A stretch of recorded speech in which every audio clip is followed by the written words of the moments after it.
All right, we are now live streaming, and we want to welcome everyone that's joining us tonight. Those of you who are in I call it the Zoom room for the Adimu Men of Excellence Home Buyers Workshop. This is our first time ever presenting this type of workshop, but our mission in Adimu is to primarily to equip young men with the life skills that they need for success. But we venture off and we sponsor workshops and other activities that are designed to equip anybody, both men and women, with the tools they need for success in life. So it is a pleasure for us to host this particular home buyers workshop. Like I said, it's the first time that we've ever done this. For those of you who may not know, I'm Brian Anthony Campbell. I'm the founder and president of Adibu Men of Excellence, which is the organization that I started 24 years ago. And our mission, as I said before, is to develop a young man who exemplify respect, responsibility, brotherhood, and leadership.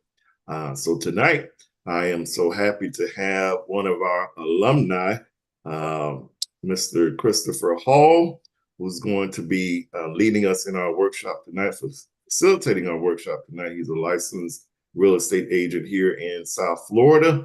And I'm going to just turn things over to you, Chris, to introduce yourself and tell us a little bit about yourself, and then just go right into your presentation for tonight. And those of you who are watching or in the Zoom room, if you have any questions, please feel free to drop your questions in the chat. And those of you who are watching online on Facebook, on YouTube, we can see those questions as well if you have any that you want to share at any time. All right, Chris, I'm turning it over to you. Thank you, Mr. Campbell. Thank you so much. It's a pleasure to be here this evening with everyone. And hello, everyone. My name is Christopher Hall. I graduated from Ely in 2003, and I'm a licensed real estate broker here in South Florida now for 12 years. And I've practiced residential real estate and commercial real estate. I've been blessed and lucky to work with a few of our alumni as well from Ely High School. So I'm going to dive right in and definitely talk about the home buying process in today's market, and also talk to you about one mortgage program that I have out there that's ready for the market. Um, well, starting off in the home buying process is very important to work with a professional such as myself, because it's important for us to understand you as a client. And the purpose is of a buyer's agent, to me, is 7 key points. One key point is understanding the needs of our client. Every client is different. Everybody has a different need. Today, I might have a client that is looking for a 3 bedroom, 2 bath home with a swimming pool. I might have someone that's 55 and over. So each person need is different. And I always want to uncover and focus on their needs. Also, another key focus is to educate buyers as well too. There's different types of properties out there. There's multifamilies, there's condos, there's townhomes. There's even townhomes that look like single family homes or regular townhomes, but they're governed like condos. So it's a little bit different when it comes to purchasing one of those properties. And then research properties as well too, based on your needs, to find the right property that's in the right location for you. And then also another key point, the fourth one, is to keep you informed throughout the whole process, whether if we're doing inspections, setting up appointments, or if there's something changing in the neighborhood that you like, to keep you updated with that information, because it might change your interest in that neighborhood. Also, coordinate viewings for you. That's really big too, because every agent has a different way how they want to show your property. If it's owner occupied, the agent might want to be there to provide access. So we have to coordinate based on different schedules with the listing agent, with our schedule as far as the buyers, and as the buyer's agent as well too. And then the sixth key point is to negotiate the contract for you. I give you one key thing working with one buyer where the breaker box was overheating. It may sound crazy, but it's really not that serious. But all that is just a wire in the breaker that's actually loose. So we had to clip the old burnt wire, put it back in there, and so forth. But of course, I've done this several times with my electrician, so that's why it's easy to talk about. but I was able to negotiate the buyer an extra $1,500 off the purchase price. And what that ended up doing, we were able to change out our breaker box, which we really didn't have to go through that. But that's a key point when you're negotiating with for your buyer. And then also, of course, the due diligence of the contract is very important because you have timetables, inspection periods, and also the loan commitment period time as well too. I'm sorry for sweating like a bat out of hell, but in the front part of my house is extremely hot because all of the windows up here. So that's where I had to move up here to have better Wi-Fi. So I excuse don't me if see you any see me sweat. wiping I my don't see face. any sweat. You don't see anything? That's just okay. Great, great. So that's the key is, as I said before, 7 key points when it comes to working with a buyer agent that we're always focused on, especially myself. Key point number one, understanding your needs. Number two, educating you. Number three, researching properties. Number four, keeping you informed. Number five, coordinating viewings. Number six, negotiating on your behalf. And number seven, due diligence. So that's pretty much the importance of having a buyer's agent throughout the transaction. And that's the first part that we're going to talk about before we actually jump into the home buying process.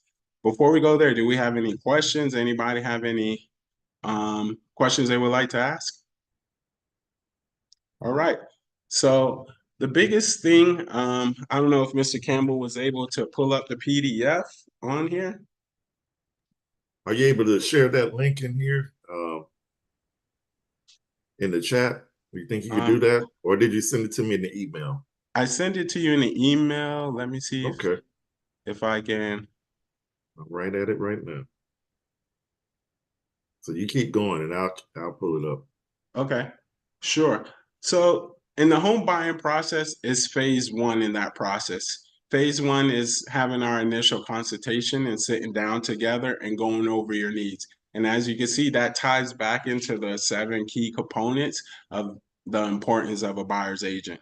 That's the first 3 steps: understanding your needs, educating you, and right there. That's the main purpose of our consultation, to figure out what we're looking for, what's your game plan, what's your actual desire in purchasing a property. Once we uncover all of those needs, I will connect you with my preferred lender based on your needs, right? So, for example, as I mentioned, I have a loan program that's offering 100% financing to first time home buyers and second time home buyers. Of course, there is a qualification. One qualification is having a minimum of a 700 credit score. If I'm working with any client, that's when I would connect them with my preferred lender who's offering that mortgage program. So then this way we could take advantage of that opportunity to move forward with purchasing a home with no money down.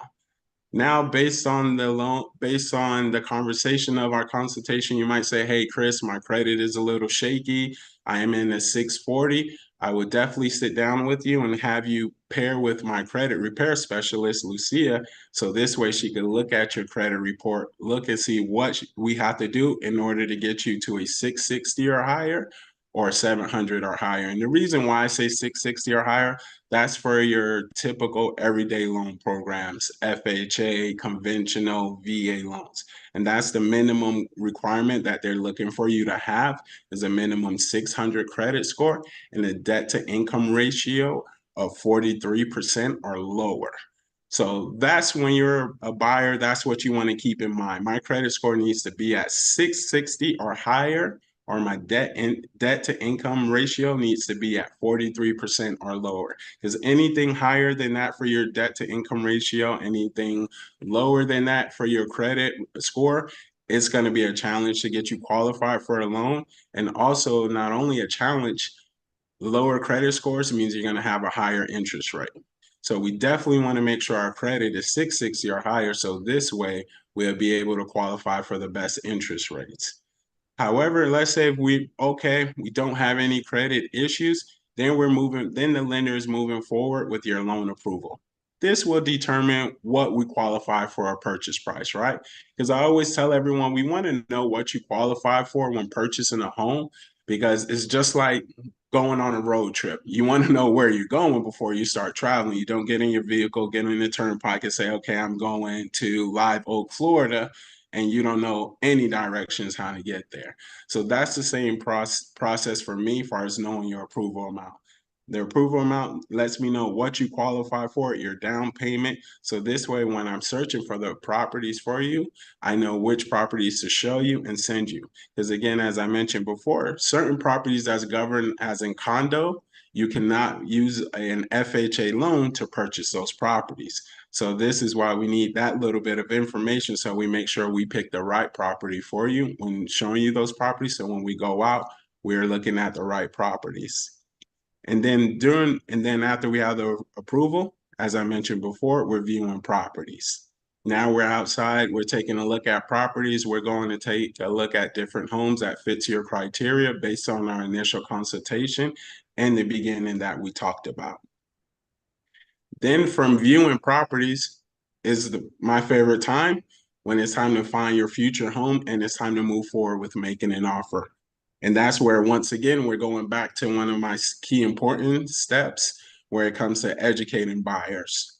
Now, when it goes to making an offer, 9 times out of 10, I usually know what the market is for that surrounding area.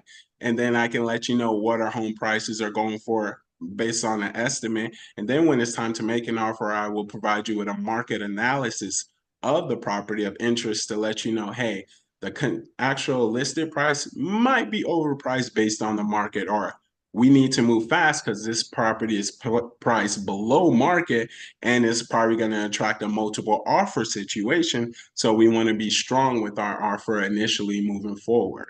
So that's when it goes to making an offer. And then within that time, we're also negotiating the terms of the offer together. And then when we submit that offer to the listing agent, and if the seller wants to counter the offer, that's when we're negotiating and going back and forth. Because it might be special terms that they might want us to use their title company and their lawyer to close. But many people don't know in Broward County and Miami-Dade, automatically the buyer picks.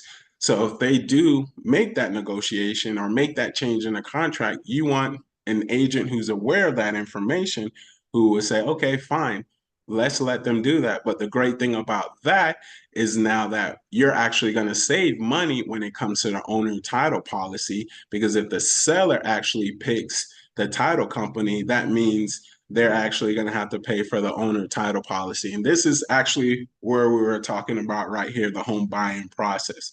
So we're just on making an offer and negotiating the terms, and that's where we're talking about there. Now, as you can see, going down from negotiating the terms and making the offer, that's when we come into an executed contract.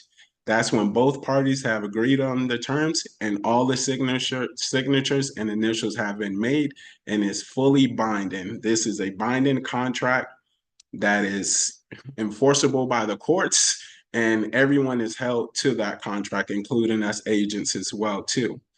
So now that we have the executed contract, it's crucial because the first 21 days of that contract is very crucial. Part of the first 21 days is you making your escrow deposit, us doing a home inspection, and also doing the loan approval and commitment from the lender. So, first 21 days, all of this is happening at the same time. The first 5 days in the contract, per the contract, you have 15 days automatically to do your inspection period. However, this is where we go back to where I mentioned before, negotiating a contract and making it favorable and attractable to the seller for us to have an executed contract. We don't want to have a 15-day inspection period. We want a 5 to 7 day inspection period. I normally do 5 days because I have two inspection companies that I work with all the time, and all the agents on my team work with them. So as they do favors for me in the sense that, hey, you know what? We might be tied up all of these days, but I'm the owner of the company. I'm going to go out and do the inspection for you, or I'm one of the higher up managers and I'm going to go out and do that inspection for you. So that's happening within the first 5 days of the contract of that 21-day period. Depending on the contract, if we have anything that we need to negotiate, we're doing that within that 5 days. And that's where I mentioned earlier when we had a buyer that I'm working with where the breaker box was overheating. And that's what we negotiate things like that, or even like the roof, plumbing. There's all sorts of things that the inspector will give you the report about because they're doing a complete inspection of the roof, the plumbing, the AC, the water, the washer and dryer. It's a really extensive report of the property. It's almost like doing your physical for the year, but it's a physical for the property. And within that, depending on the property, it might be certain things that we need to negotiate. So, especially for insurance purposes, as you can see, home inspection insurance, because now in Florida, there's a big thing when it comes to the roof on the property. It needs a minimum of 5 years life expectancy. If it doesn't have 5 years life expectancy, there's no insurance company that's going to insure that property unless you have a roofer have a contract to have that roof replaced within 60 days or less, and it's a contract by the roofer. That's the only way you can get insurance, or even there might be double tapping in a breaker box. So it's case by case scenario when it comes to inspection reports, and every property is different. You would never find the same thing in each and every property, even if you did an inspection for each property on the same street. It's all going to be different. So that's what we're doing within the first 5 days there, the inspection period. As you can see here, it's 7 to 15 days. This was a little bit older before the pandemic, that this time frame we operated on, but now I'm operating on 5 to 7 days. If everything is okay with the inspection report, then we move forward with this sale.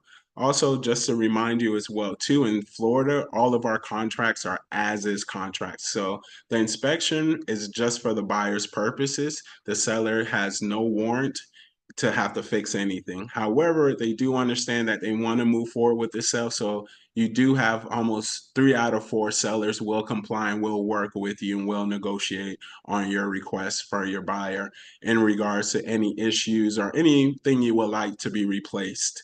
But I always tell my buyers focus on major ticket items, major items, far as the roof, electrical, and plumbing. Anything else is cosmetic. That's weekend warrior work, I like to call it. Everyone always have that one uncle that knows a little bit of something. And then also too now with the internet, YouTube, and Instagram, you can have all the DIY projects you can do to fix up your home. Even I learned how to build shelves for my pantry closet after watching the DIY video on Instagram. So it's very simple to take care of a lot of things. But as I mentioned, but we focus on major items: roof, AC, plumbing, electrical, things of that nature, structural, because those are usually items that's going to cost you as a new buyer minimum, if we're lucky, $5,000. But on average, I always say $7,500 to $10,000 to replace or to fix any of those items. A AC unit for a 3 bedroom, 2 bath house is going to be anywhere from $6,000 to $8,000. So that right there. So once we're out of the inspection period and we're good there, we're going to go ahead and submit our 4-point inspection from the inspector to the insurance company so we can get insurance for the property. Then we're moving on to phase 2 of the process, which that's all on the lender. The lender is handling ordering the appraisal and doing the loan underwriting, as you can see.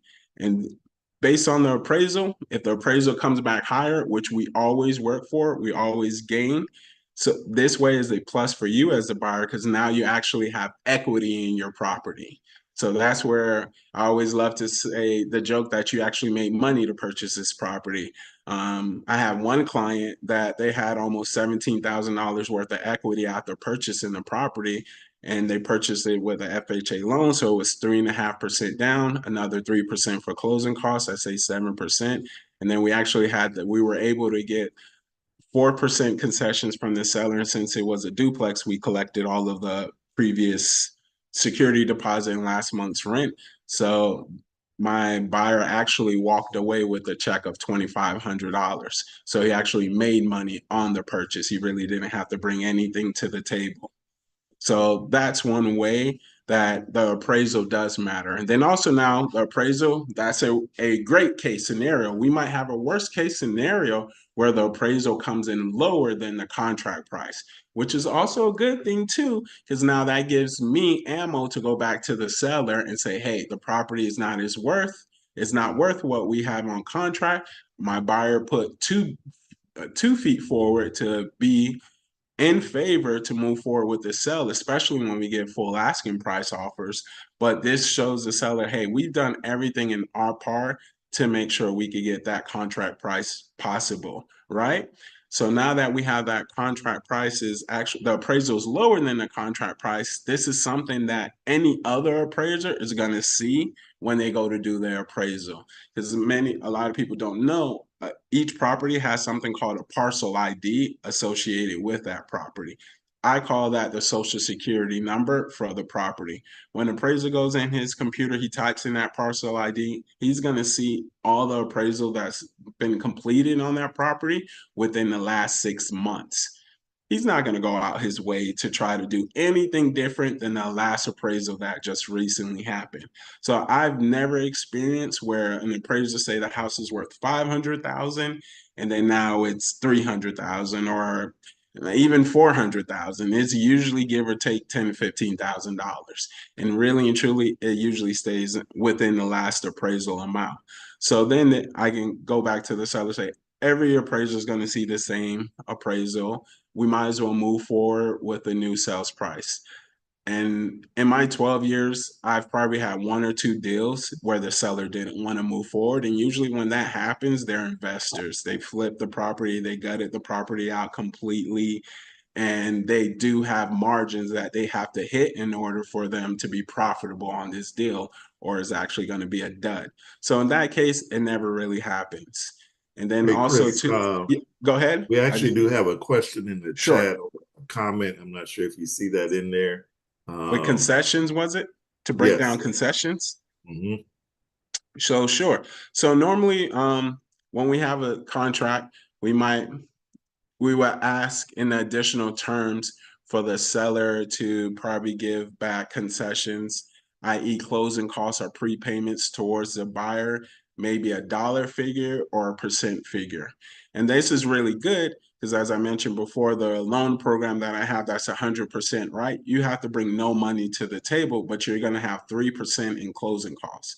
Let's say, for example, purposes to make life easy for me, the house price is 500,000. 3% of 500,000 is 15 grand. Imagine now a concession, you could say, hey, Mr. and Ms. Seller, we are asking you to pay $10,000 towards the buyer's prepaid and closing costs. That's essentially a concession from the seller. And that 10K now, as I mentioned, you'll probably have 15,000 for your closing costs, wipes away out of that 15K. So now you're only bringing $5,000 to the table for closing. Or another type of concession might be, I have one that I'm doing on one of my listings. The seller is actually going to deliver a brand new water heater to the property at the time of closing. So concessions can vary from an actual tangible item, far as a water heater, AC, or something intangible far as credits, but it really is tangible because it's money that you're keeping in your pocket. But you don't really see it because that figure is being changed from 15 now, 10 wipes away from there, from our example. And I'm sorry, 10, yeah, 10 wipes away from that 15. And now you're looking at $5,000 towards closing costs. Was I able to answer that question for you, Stephen? Yeah. You did. Would you consider that more of a negotiating tactic or something that the buyer can leverage towards buying the home? Um, I know the numbers change at the end, but through the yeah, process, can you use that as a negotiating tactic? it depends on the buyer's need. Hmm. If the buyer might need that in order to purchase a home. So that's going to be a negotiation tactic in order for us to close on the property. Or even it might be one where the inspection report came back kind of muddy, as I was mentioning before, and you have a laundry list of items. You might have a buyer saying, hey, my uncle is a GC, give me $15,000 towards my concession. Because the uncle read the report and was like, oh, I could do everything for 10. That actually happened to me with purchasing my mom's house. We were doing the contract and they had cloth wiring and double tapping in a Zinsco breaker box. Well, the seller before was in the process of changing that, but they wanted to close. We couldn't close due to the open permits. However, my uncle's an electrician, and I was like, hey, just give me 10K towards the rest of the work and we'll take care of it. And it really costs us like $3,000 to take care of it. So now I had an extra 7K to do something else in my mom's house. Got it. So it can work as a negotiation tactic. It can work as, hey, this is what we need in order to close the deal. Or we could just be aggressive and try to get as much as possible in order for the deal to close and move forward based on the buyer's wants. Because that could be something like I have one client who's a builder where he wants as much as possible off the deal. So I'm always constantly looking for little ways where I can probably get $1,000, 5,000. Like we just closed on a lot in Bermuda Riviera, which is a subdivision close by the beach, and the house had open permits. That gave him leverage to get a $50,000 concession. Make sense to you there as well? Yeah, it does. It does. I know I was in the market, and you got during COVID, a lot of individuals were competing for Yeah, property. that was like the wild wild west slash grand theft auto of real estate Hmm. in that moment. Because what was happening during that time, you had, I call them transplants coming from around the world. Hmm. New York, California, Jersey, Boston, and then also international buyers. Where for you and I, we're like, okay, 500,000. I'm going to be risking do 505. That's not happening because for them, their price per square foot is like $500 to $600. And at that time, we probably were 200, 300. So for them, they can be at 350 per square foot, which is steep for us, and still be in a great position for themselves. So that's where it was hard to really get seller concessions during the COVID time, but I was still able to get seller concessions. And it really just depends on how you're preparing the offer. Like even for myself, I purchased another home as at the end of the year, and I wanted seller concessions, but I gave them more on top. So it seems like they're only giving me 10K in seller concessions because really and truly, $10,000 over 30 years is really like $10, $15. Hmm. So it's ways you have to really look at it because even now, after the work I did and I go to refinance, I'm gonna make all my money back, and it's gonna seem like I never even gave that extra 10K on this sales price. So I always say it's not bad over offering, and because you might have a game plan at the end of the day.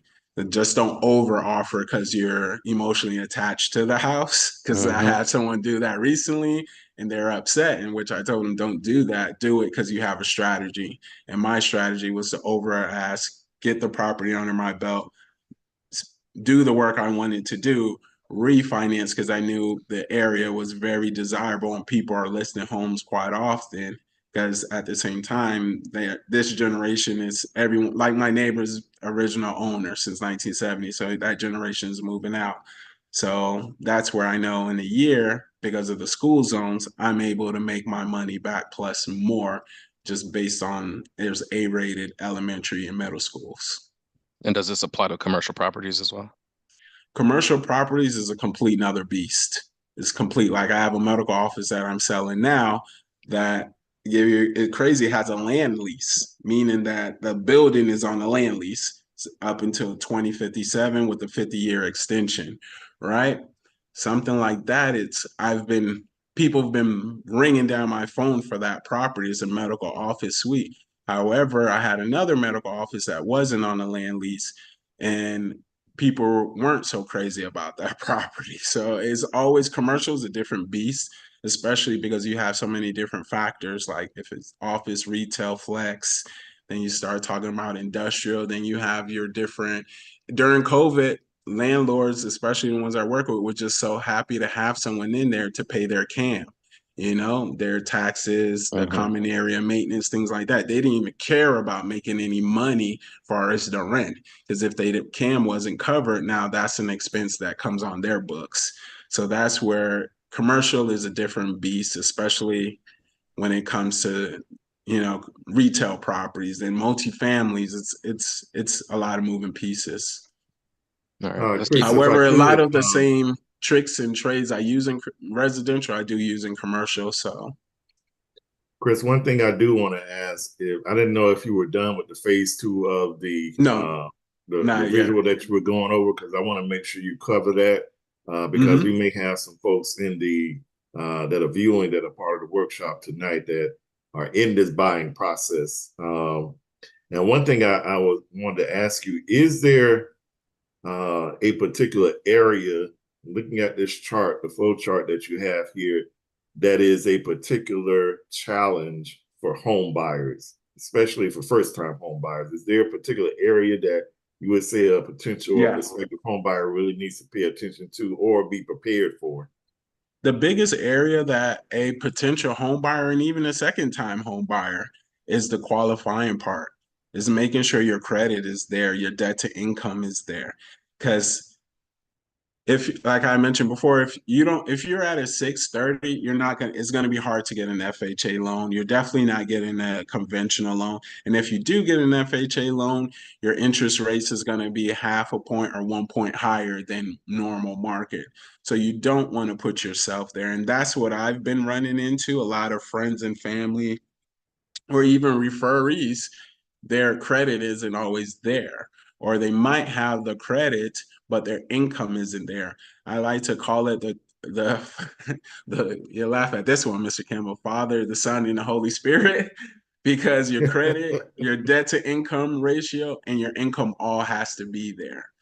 Um, Especially if we're buying a home anywhere now. I have a client that I'm selling their home and their income isn't there and they only qualify for 175. They want to move to Atlanta, Georgia, but even Atlanta, Georgia, that's nothing now. So the biggest, you definitely want to have those holy trinities in place. You definitely want your credit, because if your credit is 700 or higher, you're qualifying for zero down.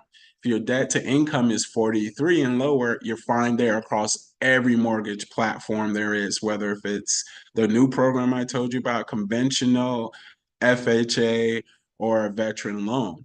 And then also to your income. If you don't have the income to support the home you want, you're not going to get the mortgage you desire. So that's the biggest challenge. I think anyone who's starting off in the process, you want to look at those three things and assess if they're there. If they're not there, you want to work towards it. If your credit is not there, give me a call. Let me connect you with Lucia. If your income isn't there, we probably have to start strategizing about a different type of career advancement. And then if your debt to income isn't there, maybe we have to start looking at what are some of the small debts you have that we can immediately pay off and take advantage of wiping off your credit report. But far as phase two, that's not too big. Because usually once we're in phase two, it's kind of for me smooth sailing. Very, I would say at most 20% of the time, I run into any issues once I'm in phase two.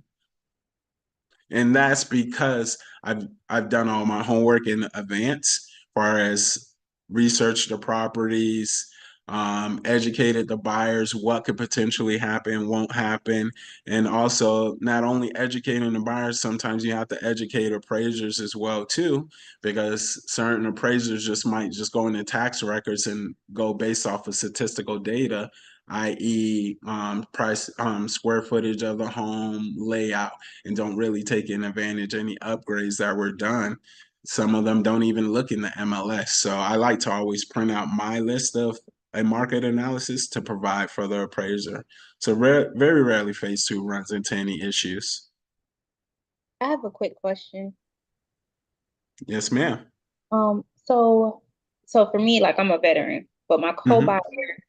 is not. So like the VA loan is kind of out of the question. How do I know what loan option is good? Because like you have other like, like banks that have whether your co-buyer is not a veteran, you can use their services to have that zero down, or is Hmm. it better to go with like a first time home buyer program?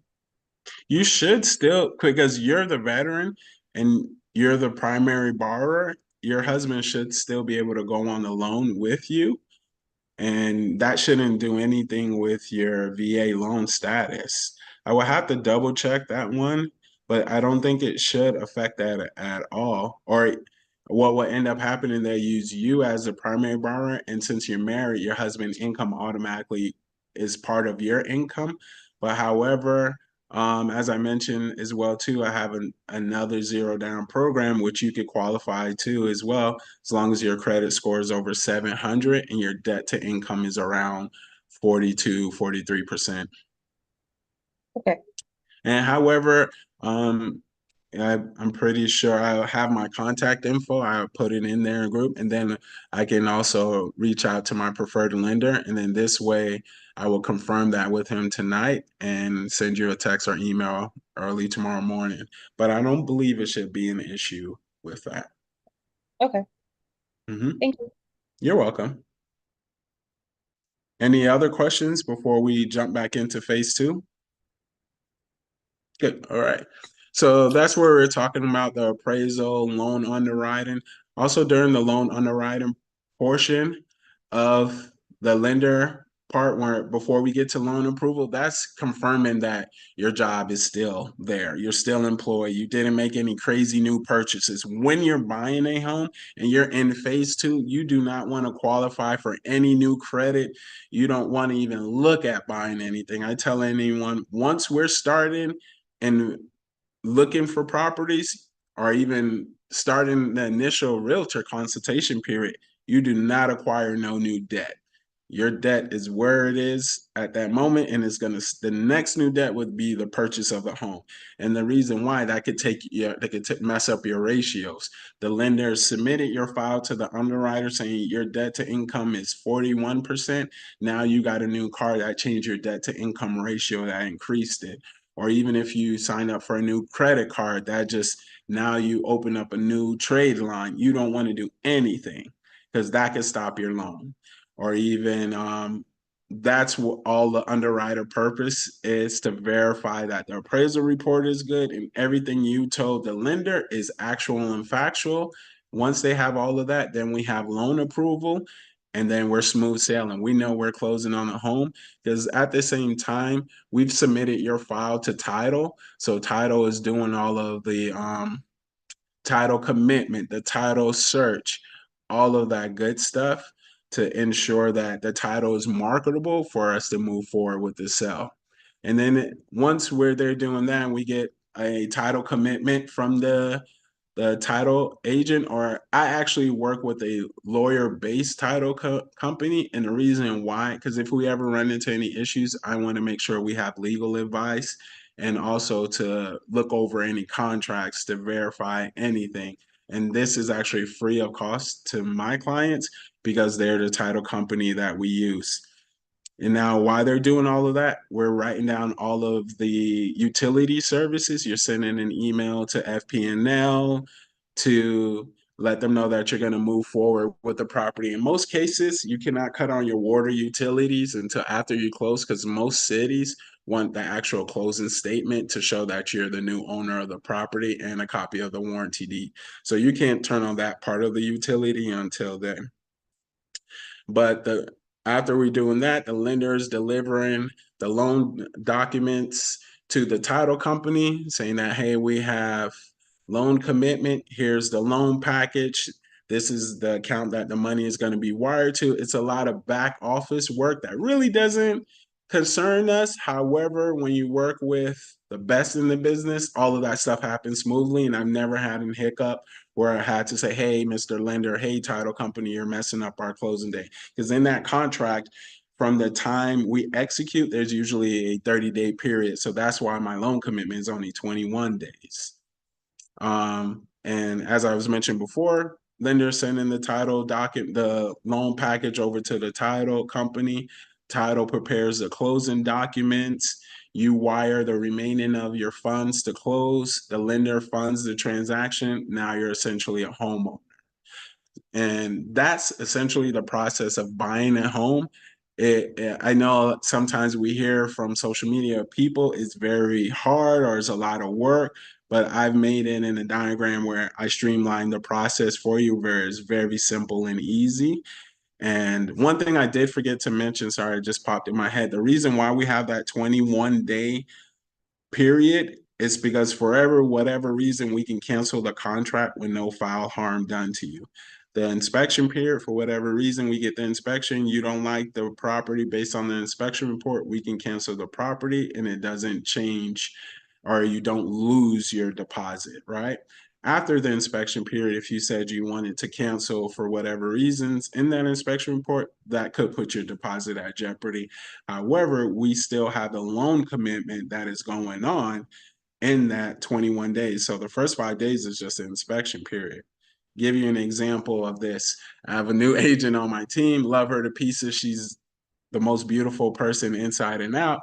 However, I told her that the property, tell your buyer to cancel it, is too much going on with the inspection report.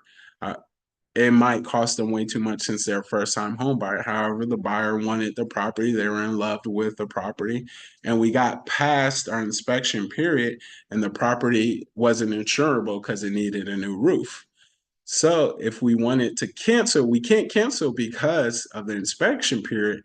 However, we could have canceled that contract, no foul harm done to the buyer, because since the property needs a new roof, it isn't insurable. That's part of the loan contingency for the loan. If you can't insure the property, the lender cannot provide a loan. Therefore, the lender has to cancel the actual contract due to that contingency, and that keeps the buyer in good faith and their deposit can be returned back to them.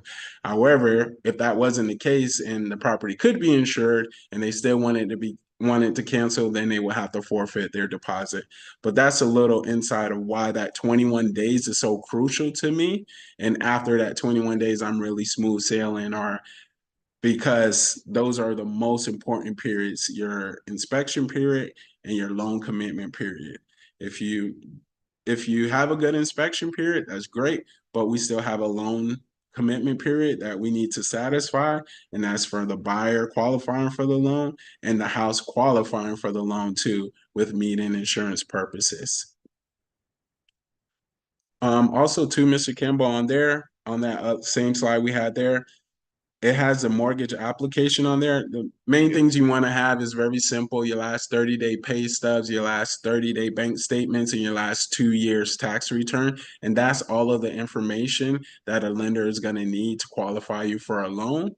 And also too, if you don't have the assets in your bank account, you're using your stock options 401k, you're just going to have to show your last 30-day statements for your 401k and retirement funds to show them that you actually have the money to close on the property.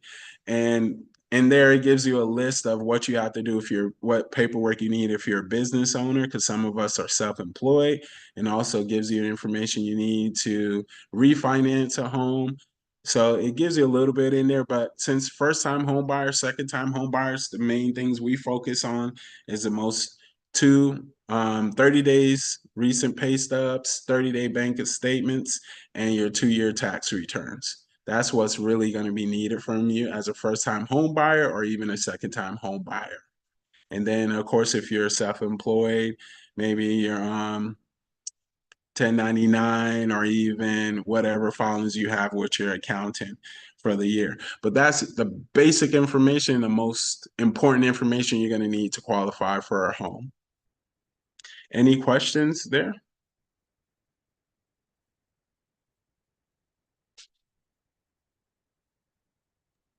And then the next one is basically just the last slide we have this evening for you guys is just really, I wanted to break down to show you the different monthly mortgage payments. That's the third PDF, Mr. Campbell. And that's just really breaking down, okay, if you were going with 100% financing right now, if you were purchasing a $400,000 home, and this is estimates for your principal, interest, property tax, and homeowners insurance. Those are the 4 components that make up your mortgage payment. One missing component that's give or take dependent on the property is if there's an HOA, and that fee differs, right? Like, for example, the community my mother lives in, her HOA fee is $80. I have another friend, his HOA fee is $150. I have another friend where they live in a condo, their HOA fee is $480. So that's always gonna vary. But if we were purchasing a home without a HOA and you were going with 100% financing, you can see the different mortgage payments that I had the lender calculate for us. So at 400,000, we're looking at $3,300. If we go up to the next purchase price of 500,000, you can see that's about a difference of $750. So you can really say for every $50,000 there, you're looking at an additional $350. So if you're going at 450, you're looking at 3650 for your monthly mortgage, and that's including everything there, and then so on and so on. And then you can see the difference if we went with 3% down. That's the next tier that they have.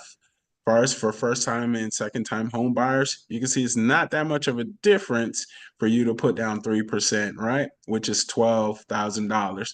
So I always tell people, especially first time home buyers, people always tell me, oh, you don't put down any money, your mortgage payment is going to be a lot. It's not that much when it's over 30 years. And people don't fail to realize that. As you can see, it's a difference of $200. So I always tell people it'll literally take you almost 6 to 7 years for you to recuperate a 3% down payment versus using 100% financing. So why don't you take that $12,000 on a 400 purchase price, and that can be something used towards upgrades, renovations for your home, or even just furniture in your home. Because one thing I tell first time home buyers, it's not fun buying new blinds. I just did that for my home. As you can see, these right here, and just this window is 4 different windows, and each one was almost $100. So my front window alone is $500 in blinds. And I didn't know they were that expensive because I probably would have kept the old ones on there. But that's little expense you incur. Also, to you want to buy furniture, change out older things. So I always tell everyone take advantage of free money, basically, because at the end of the day, you're not purchasing, it's not too many opportunities we get to purchase a home without putting down any money. And Mr. Campbell can tell you that it's very rarely you hear 0% down on a purchase of a home, unless you're a veteran like the young lady earlier. But that's pretty much it. Any questions, any concerns, please shoot. I don't want to keep you guys any longer. I wanted to add what Chris was saying as far as with the down payment, especially in, the economy where we are right now, where cash is king. On the flip side, right, you can put down a lot more to get your monthly payments reduced, but it's like I've personal experience. My first home I bought, I put down 20% because I wanted to avoid getting by. But looking at it, I really wish I had that cash because I could have did a lot of other things with it, as far as buying new properties or additional assets, just acquiring. So, it's nice to have a lower monthly payment, but if you think about it and strategize, you may be better off not going, too crazy on the down payment if you have a better strategy, more long-term, planned out. And that's so funny because Kamari, can I pick at you for a little bit now that you brought that up? He made an excellent.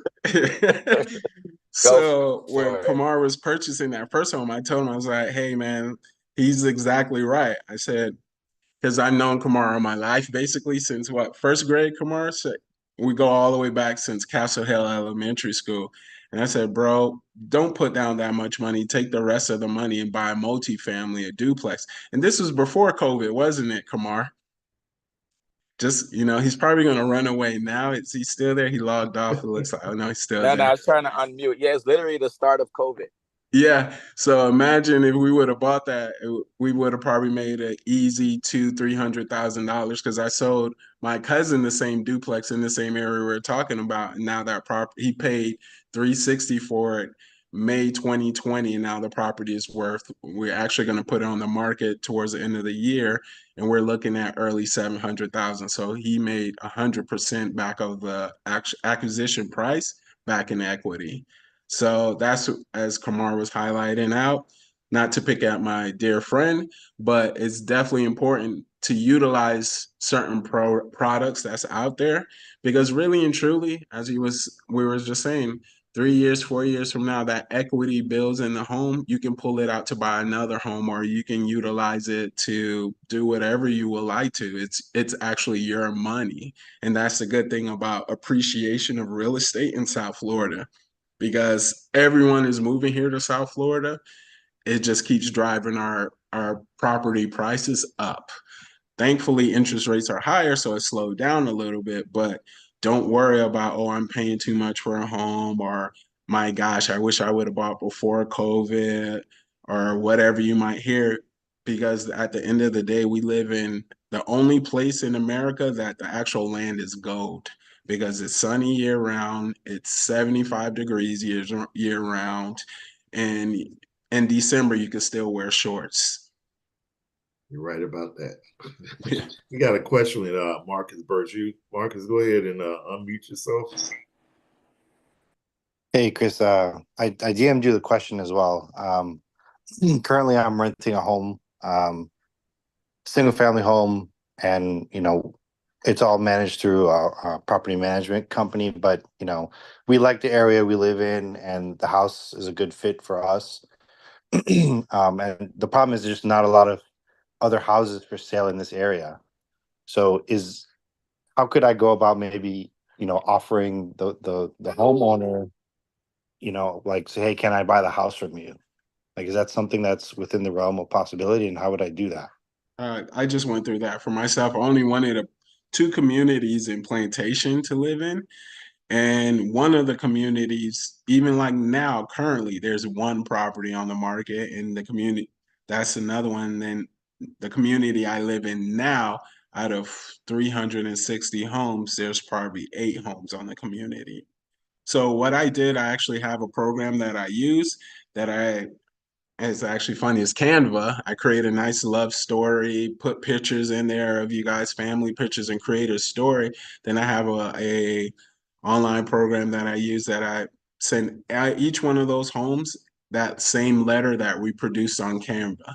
So by time I had make a long story short, we put together a beautiful letter. I send it to everyone in their home, postcards. I really create a whole campaign for buyers if they have a desired community and nowhere else.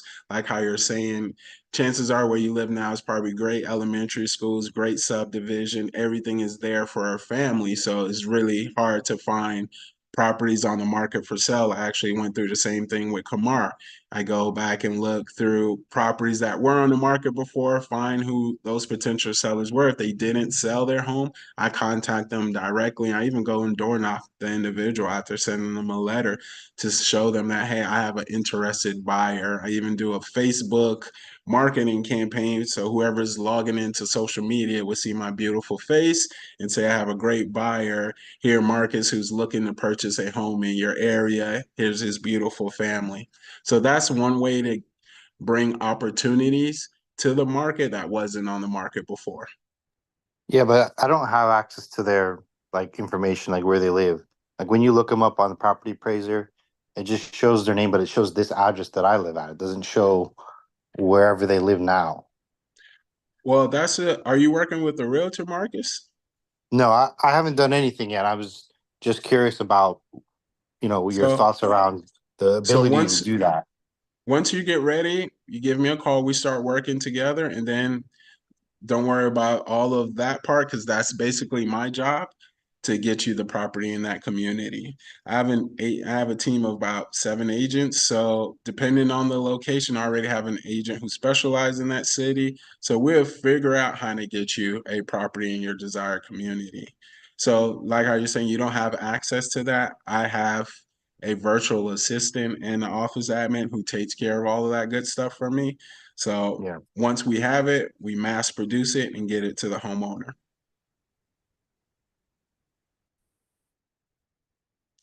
All right, I think Sounds Nasaki has a question. Go ahead, Nasaki.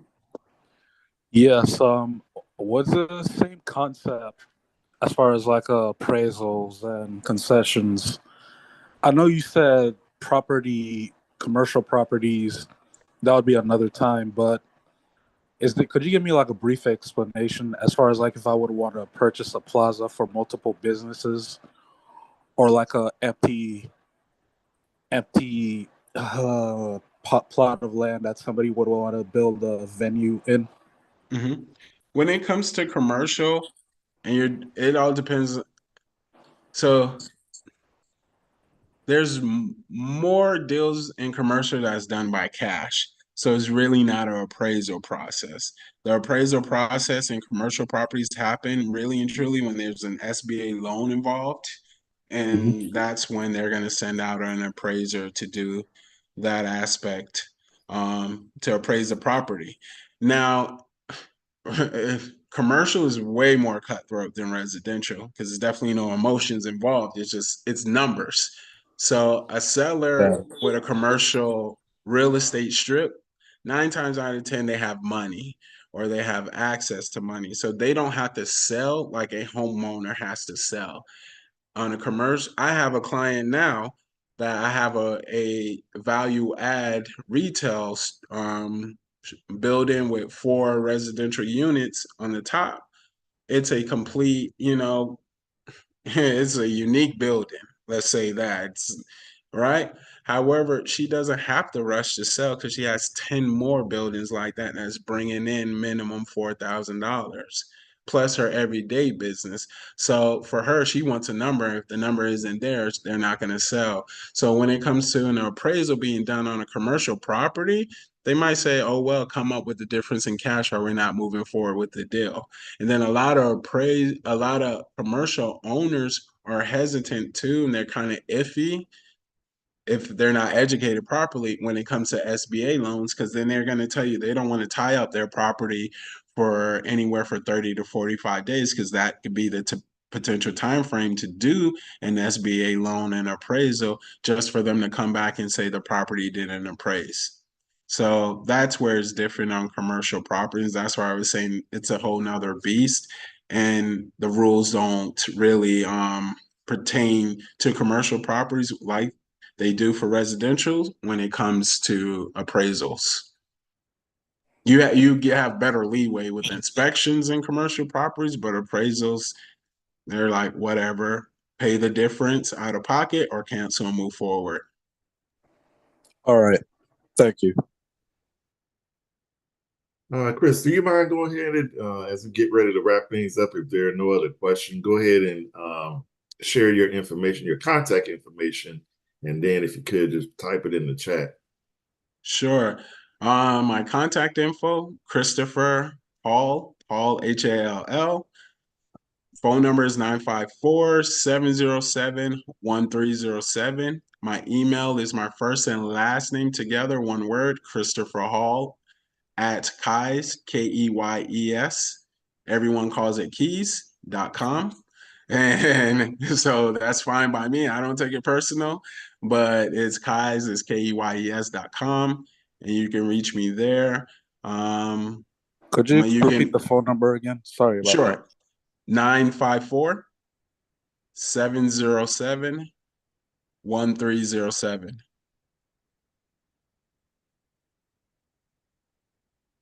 Chris, are you able to type that in the chat? I was actually looking how to type that in the chat over here. I see notes, participants.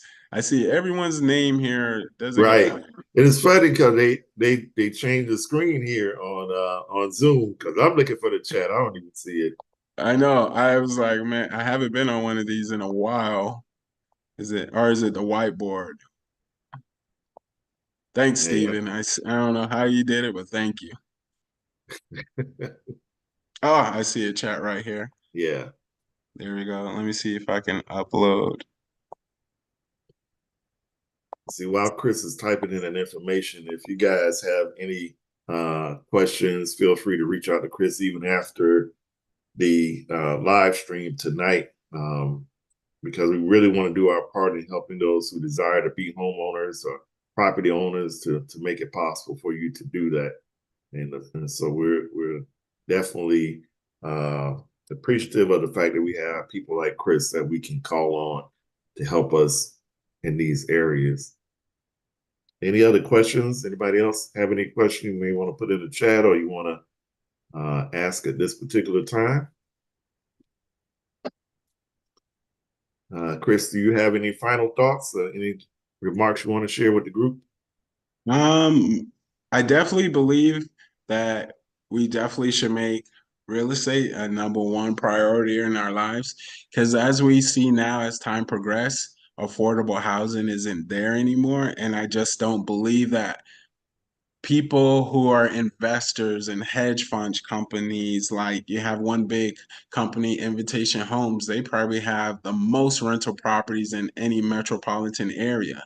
And what does that mean? They're serving to certain groups of people that they might not have any, probably didn't grow up in the same area as them or have any connection to. And the biggest thing for me being a broker is being able to help people that look like me or surrounded from the communities that I'm from, no matter what walks of life, culture, religion, or fashion, whatever have you, but who just don't have that opportunity as you're a well-off individual or a legacy family or someone who has Papa and Mima or anyone who can write a $10,000 check to fuel any of their dreams.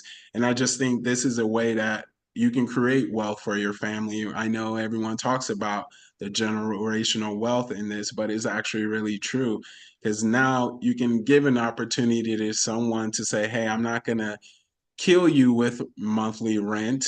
I want to help you have your own home and things of that nature, or just really be there for the community. Because if you're in the communities that I grew up in, Lauderdale, Lauderdale Lakes, majority of the landlords who rent there, they're not from Lauderdale Lakes or from Lauderdale. They're not, half the times, they're not even from America.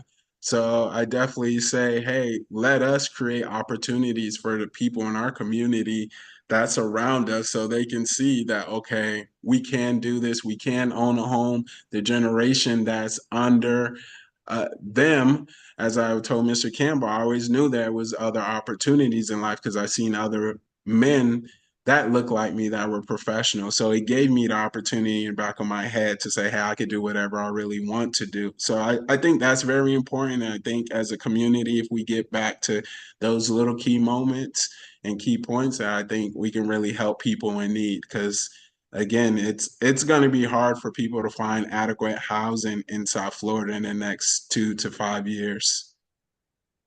Chris, do you see that question in the chat? Are you able to see that from Miss Lewis?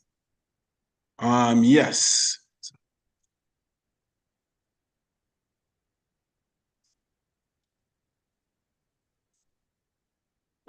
Yeah, Miss Lewis, that's one other way we can look into if your credit that I don't know if you were here earlier, that if your credit is 700 and higher, I have a program where you don't have to wait for a down payment. It's offering 100% financing.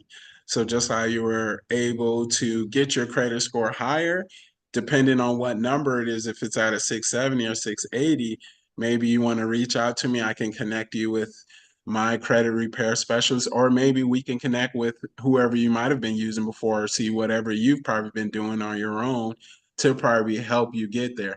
Because I always say one thing I always take into business is I think about it like a kid fishing. I don't want to fish with one fishing pole, I want to fish with two fishing poles, right?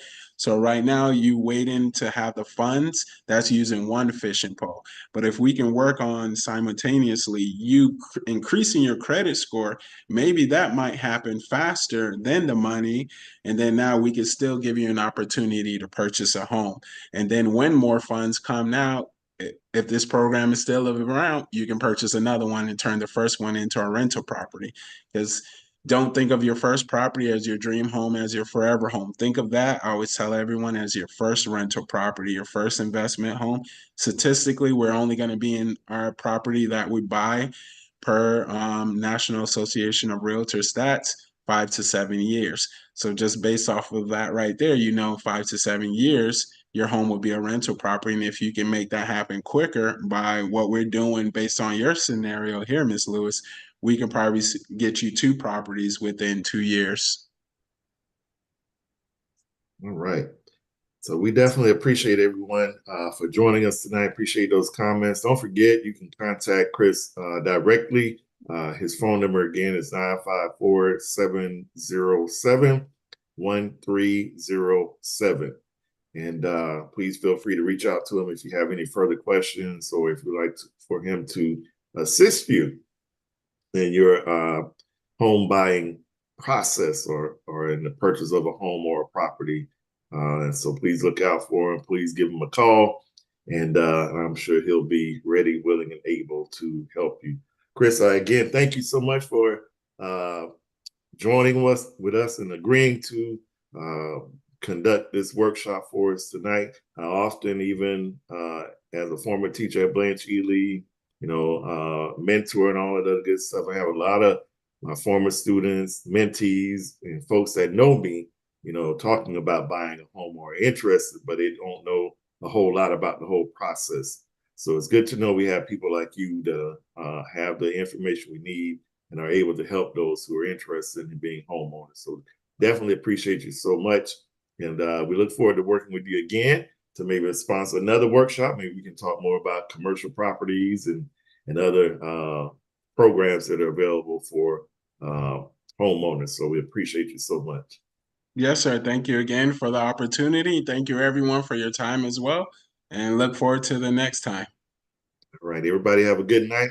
Thank you for joining us. And again, if you have any questions, you can reach out directly to Christopher Hall. Thank you, everyone, and good night.